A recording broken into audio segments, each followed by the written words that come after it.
Welcome back to our channel. Today we're doing our very last book talk on The Best Yes.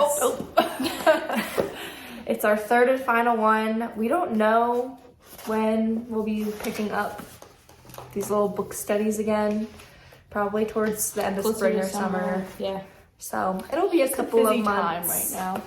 But yeah, we're just gonna recap the last 4 chapters of this because that was what the very last section was on. So chapters 16, 17, 18, and 19. It'll be more than that. Because it's supposed to be the last 2 sessions. Oh gosh, I forgot. So 13 through 19? 13, 14, 15 is session 1. 16 through 19 is session 2. Okay. So 13 through 19.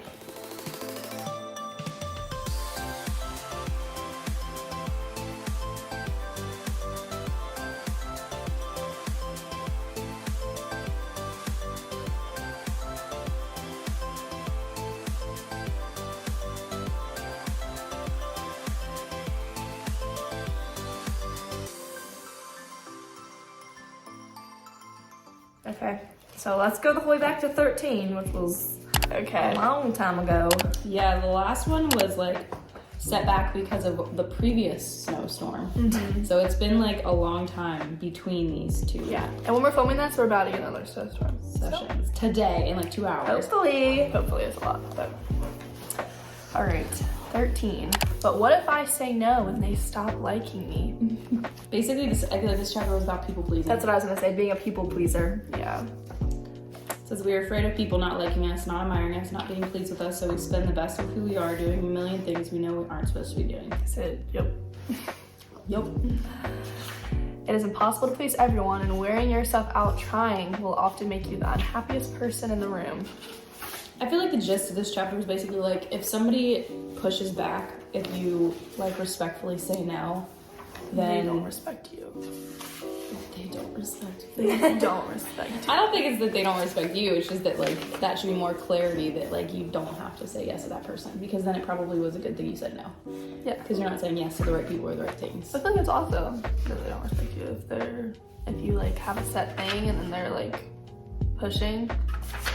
And I really like where it says, if the person you're trying so hard not to disappoint will be displeased by a no, they'll eventually be disappointed even if you say yes. Right.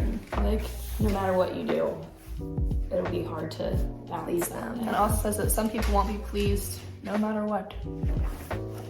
Is that kind of what you just said? Right. Yeah. Like That was if right they're before disappointed what when you you said. say no, saying yes is most likely gonna fall short too. Because like regardless, you should be gracious if somebody's like, sorry, can't. All right, chapter 14. A best yes is seen by those who choose to see. And basically it's like where you, I feel like the gist of this one was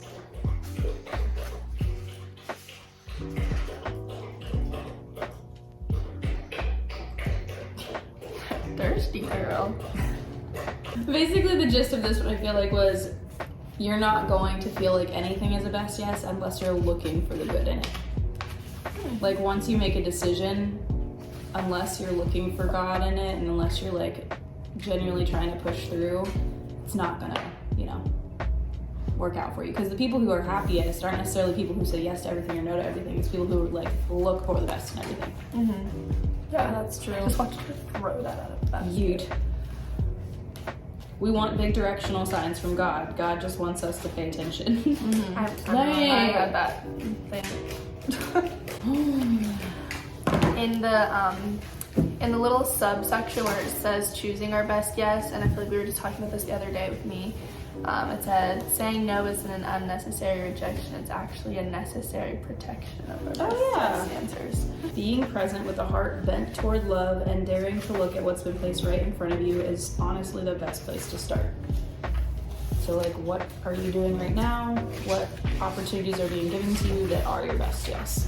Chapter 15 is the thrill of an unrushed yes.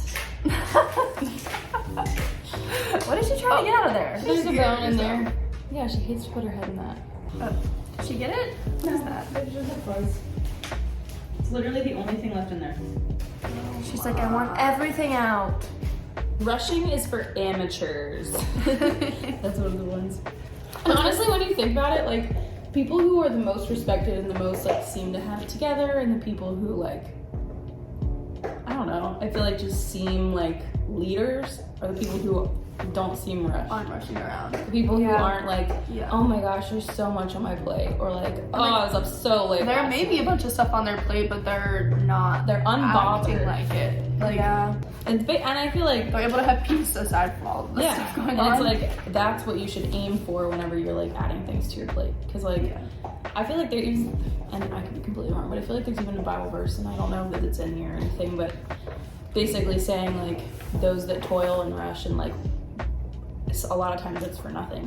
Yeah. So like if you're saying yes to things, they should be things that don't make you feel rushed or overwhelmed. It should still be an active part of your life, not like just this added hardship. I think this also goes along with it is I've heard it said where if there is a lot of stuff going on like around you and everything, and if you are feeling stressed, a lot of times it's more helpful to ask God to give you like peace inside your circumstances rather than just like ask him to just take away all of the stresses around you, just so that then you can have peace in whatever is going on around you. Yeah. Whenever you say yes to something, there is less of you for something else. Make sure your yes is worth the less. I don't want my it really is like a compromise. I don't want my relationships to be what constantly get my less. Yeah, that's all I had about it. Chapter 16. This is like all the stuff from the very last Session, yeah. what we just did on Thursday. The panic that keeps you from your best yes. Listening to the story. This is about being a parent, right? Listening to her story about like sinking in the pool. Oh, drowning. Because it says like I stood on the edge of the pool, sucking my stomach. Like it's about her like trying to take her sister into the deep end and slipping and falling. And I feel like that would be you. And being like drowned by her sister because she was just like pushing it too far. Because I literally always remember you dragging me into like the deep end of the ocean. Let's go. Because like I would be fine to go, but sometimes when Kron would be like pulling me along, I'd be like, too quick. Literally. Too much too soon. Too much too soon. And I was like 5. She was like, let's go. And what does she equate that to? It says drowning in insecurities. I think it was mostly just like feeling choked by your insecurities, like how her sister was choking her when she was drowning. Yeah, that's the thing about insecurity. When it grips us, the very thing we need most, truth, is the very thing we have a hard time grasping. Yeah, because it says people can drown in things besides water. People can go under and feel like they can't get back on top. People sometimes slip to the bottom and need to be rescued. And is that where she's like talking about it in reference to like drowning in too many responsibilities or like too many expectations? Maybe. What is the connection to best yes? I don't remember. I mean, right after that, it says a woman's insecurities. It takes courage to step into this best yes mindset. It takes courage to say no. It takes courage to say yes. It takes courage to change the unhealthy patterns of our decision making. And anytime we need to be courageous, our deepest insecurities can make us want to back down from change. So basically it's like Being insecure about change.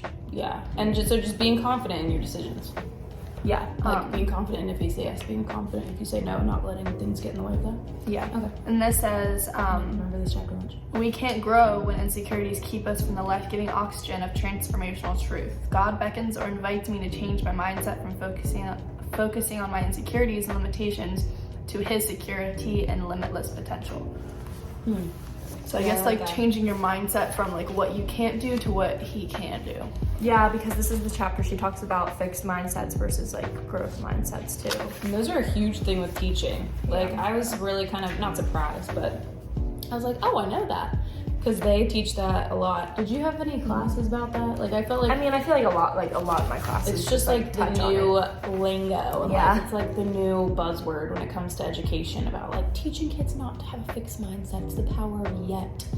Yeah. But like, I mean, I feel like I talk to kids about this a lot. It's like, well, you're not gonna be like this forever. Like you won't forever not know where to put a period. Like I promise you won't be like, this won't be frustrating into your 40s.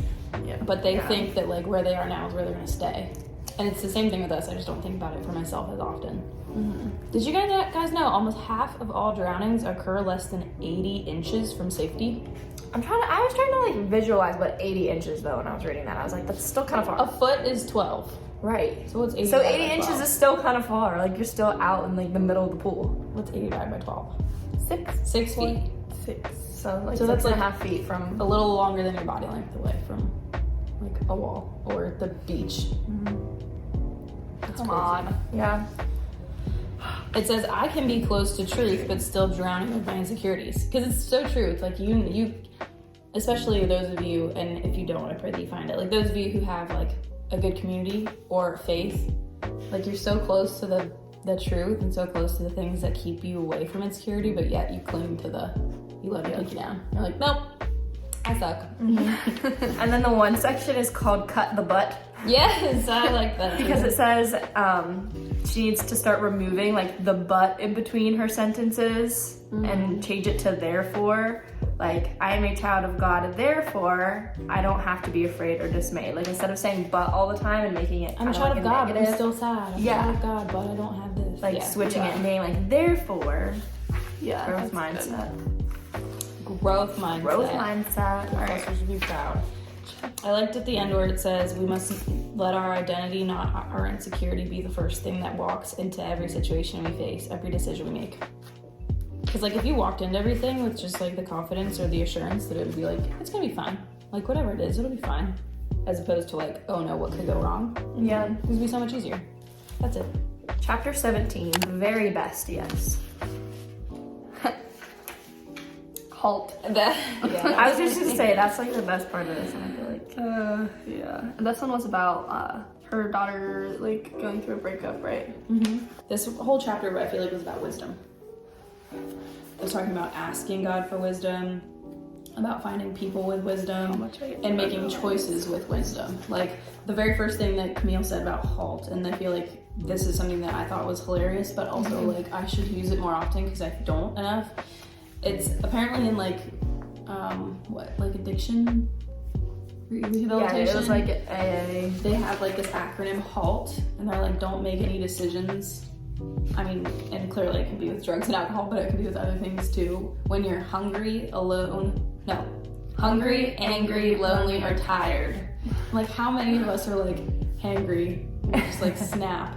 Yeah. Or like you're lonely, so you send the text. Or you're tired, so you get grumpy. Yeah. Like I feel That's like, me. I always get angry when I'm tired. Yeah. Well, all of us, I feel like, have felt every single one of those 4 things. Like, it's not just like one of us. I'm always this way only when I'm hungry. No, it's like all 4 of those things have gotten me before. And so it's like using wisdom to make choices. And It's going to those that you know have wisdom that are in like your community or in your she says your sphere of influence, whom you know is wise. Help you through things.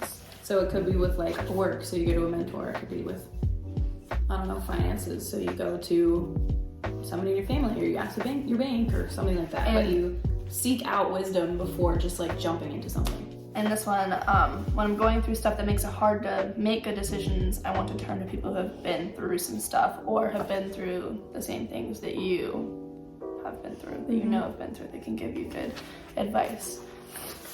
Because she also talks a lot about like humility, and it says wisdom can come from those times of humiliation.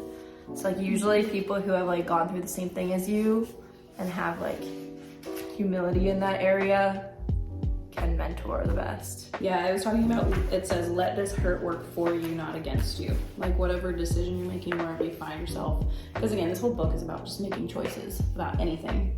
And it's like, instead of making rash decisions, instead of making decisions because you're angry, go to like take steps before you make your decision to make sure they're good ones. I liked the very last couple paragraphs. Basically it was saying like,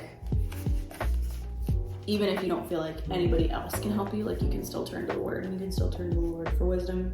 And they were always talking about like, if you just ask for it, you will get it. But you have to ask for it and like trust that will be given to you, because it doesn't help if you doubt. But like, there's just, I don't know, just good steps to take. All right, chapter 18. When my best yes doesn't yield what I expect. I love how the very, like one of the first sentences says, a girl can sometimes have responses out of proportion to the wrong she's experiencing. Yeah. It's like whenever we're like out of milk, and they're like, oh no. That's literally me. When I saw one packet of oatmeal in the cupboard, And it just sends you, Joy, I've been nice to you. but now I'm coming to the edge. It's like when that one me in the small morning. inconvenience Hangry. happens. See? Because breakfast is my favorite meal of the day. You know. And then like they were talking about jobs, and I like where it says like just to change your mindset about maybe you've been entrusted with this responsibility, not cursed with it. So like even if the situation seems bad or if it's not something you necessarily want to do, like maybe you've been assigned this or entrusted with it instead of being like, oh, well, I don't know what I've done to deserve this, but you know what I mean? Like what was me? The last two chapters were short. Yeah, they Chapter were. 19 is we make choices, then our choices make us. I mean, I don't want to jump to the end, but my favorite part of this is where, like, this whole book can be summed up in the last couple sentences. It says, it's talking about your decisions and the things you decide to do, the things you commit to, the way you respond to things. Basically, like, all of your actions have reactions. And it says, we do this also people may see Jesus when they see us, hear Jesus when they hear us, and know Jesus when they know us. So, like, thinking about your decisions, thinking about the things you wrestle with, thinking about the things you're struggling with, like, how will it lead to that? Because that's the point of, I feel like, this whole book. Like, Yeah.